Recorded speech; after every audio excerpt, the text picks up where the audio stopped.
Estamos con Pablo Larraín, director de la película No. Gracias, Pablo, por esta entrevista. No, gracias a ustedes además por venir hasta la productora. Son días de harto trabajo y cuesta moverse, así que nada, muchas gracias a ustedes por la invitación. Pablo, partamos desde los orígenes de esta película. Nació basada en un texto que escribió Antonio Skármeta que se llamaba El plebiscito y que fue hecho, un texto que fue hecho para el teatro. ¿Qué te atrajo de ese texto que decides hacer la película?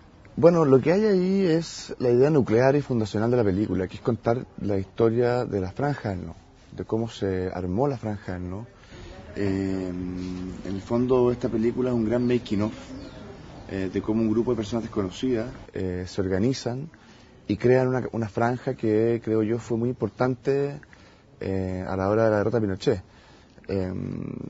Recordemos que en esos años hubo un esfuerzo muy grande por el mundo político por inscribir a mucha gente que no estaba inscrita, por invitar a inscribir a la gente. Lograron inscribir a más de 7 millones de personas. Y eso había que catalizarlo, ¿no? Había que, digamos, terminar ese trabajo. Y eso era la franja.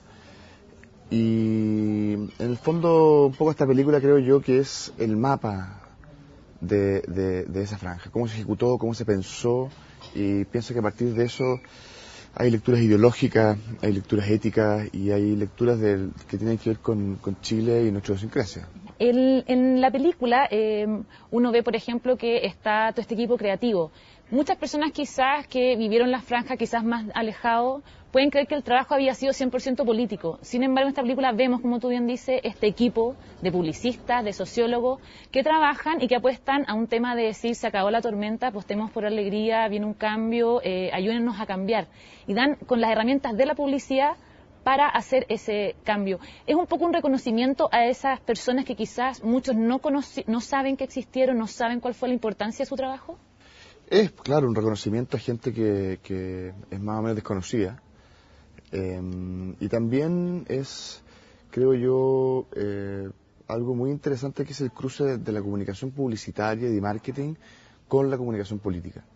Lo primero que pensaron quienes estaban detrás de la franja del No fue en atacar a Pinochet, en salir y contarle a Chile y al mundo lo malo que era Pinochet, las violaciones de derechos humanos, que tampoco sabía mucho en ese minuto, las torturas, las desapariciones, la realidad del exilio, en fin. Y estos publicistas decidieron y opinaban, digamos, que era mucho mejor hacerlo desde otro punto de vista y contarle a la gente otra cosa y animarlas desde un lado más alegre, más positivo, a que votaran por el No. Por eso cuando se dice que esa alegría no llegó, esa típica crítica que no llegó, qué sé yo creo que sí llegó, porque la franja o la campaña del No prometía una alegría eterna, sería absurdo pensar eso. ¿Qué modelo económico social ha logrado hacer eso? Yo creo que ninguno. O sea, exigirle eso a una campaña política es un poco ridículo. La alegría llegó porque el día 6 de octubre del 88 habían miles o millones de chilenos celebrando en las calles alegremente la caída de un dictador. Eso no es poco, creo yo, y creo que es suficiente como para estar alegre. Me tocó entrevistar a Gael García Bernal, quien protagoniza esta película, y él dijo que eras una de las voces más singulares de Latinoamérica. ¿Cómo fue para ti trabajar con él? Bueno, una tremenda experiencia. Me preguntan mucho si es que la razón por la cual está Gael en la película es una razón comercial o de distribución, en fin. Y la verdad es que hay que hacerse la pregunta antes, que ¿por qué Gael es tan conocido? Y eso tiene que ver con que es un gran actor. Fuera de que es guapo y que tiene carisma y tiene ángel, es un tremendo actor, es un actor inteligente, culto, es un actor complejo, agudo, y todo eso fue esencial en la película. Gael es súper político y tiene una mirada muy concreta sobre las cosas y fue siempre aportando un montón de cosas. También nos hicimos un poco amigos, así que ha sido entretenida la relación y nada, yo creo que lo pasamos muy bien y se nota también cuando uno ve la película que hay un cierto tono que es entretenido y interesante. La película está grabada en unas cámaras, las U-matic, es porque yo leí algunas entrevistas en que tú decías que querías que se viera como tú veías la televisión de los 80, como todos vimos la televisión de los 80. ¿Por qué precisamente querías hacer eso y cómo fue también trabajarla? Porque supe que no fue fácil tampoco conseguir esas cámaras. Hay un elemento muy importante, que es que yo siempre que veo una película que utiliza archivos y que el director o sus realizadores quieren que nosotros asumamos que ese archivo es parte de la ficción de la película. A mí no me funciona, normalmente lo distingo, y distingo que una cosa es la película y la otra cosa es un archivo, y por lo tanto me saca, ¿no? Y estuve investigando durante un buen rato hasta que nos dimos cuenta que había un formato que era bastante universal en ese minuto, que era el formato UMATIC, con unas cámaras de una tecnología tubo, digamos, que era el sistema que había en ese momento, que son tubos que funcionan a calor, por eso es que cuando las luces son muy altas se queman, en fin, tiene toda una... Y usamos esas cámaras con el objeto de lograr una suerte de ilusión en el espectador, de tal manera que el espectador no pudiera distinguir si es que lo que estaba viendo era archivo o lo filmado. Y cuando eso pasa, el archivo se vuelve ficción y lo que es ficción se vuelve archivo y viceversa, y se produce una mezcla muy interesante, en donde el espectador no es capaz de distinguir qué es qué. Y eso es muy valioso, creo yo, en una película que utiliza mucho archivo como esta. Yo creo que logramos un equilibrio visual en donde el espectador entra en un juego y no sale hasta que se acaba la película.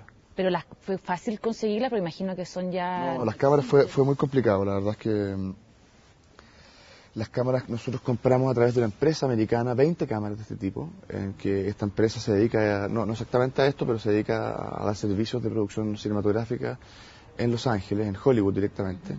Y esta gente compró 20 cámaras y armaron 4 de esas 20, como que las desarmaron y rearmaron 4, y nos mandaron las 4 y iban muriendo lentamente durante el rodaje porque son muy viejitas, son del año 83. Hasta que logramos terminar la película con una cámara que sobrevivió y nada, fue difícil porque además son cámaras que se calientan, que hay que apagarlas y hay que calibrarlas, es toda una tecnología que ya no existe. Y el problema no solo se produjo en el rodaje o la dificultad, sino que también en postproducción, porque en la post no había máquinas que leyeran ese tipo de material, hubo que hacer toda clase de artilugios tecnológicos para poder terminar la película como se ve hoy día.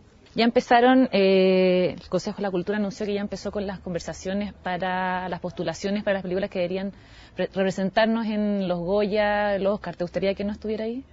Me gustaría que no fuera elegida por Chile, sí. Sí, creo que hay una oportunidad única de que una distribuidora americana como Sony Classic y como la productora y estudio que es coproductor de la película, que es Participant Media, puedan empujar una película como No. De ahí a que suceda algo, esa es otra historia, pero el primer paso es que Chile elija la película como su candidata a los premios Oscar. Ojalá eso pase. Aquí hay una oportunidad importante, ya nos equivocamos hace algunos años atrás con La Nana, y ojalá que no pase de nuevo. Tenemos una oportunidad muy seria, no solo digamos, por los méritos de la película, sino que en el mundo de los Óscares hay una cosa que se llama lobby, que se llama estrategia, que hay que saber hacerla, y eso lo saben hacer bien los gringos. Promoción y distribución también, que es importantísimo. Que es muy importante, que no tiene que ver con la plata ni con los recursos, sino que tiene que ver con un oficio y cómo hacerlo.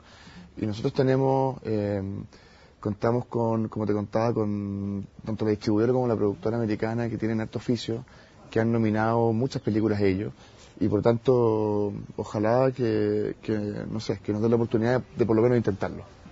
Bueno, Pablo, mucho éxito y gracias por este tiempo que le diste a CNN en Chile. Nada, por favor, gracias a ustedes.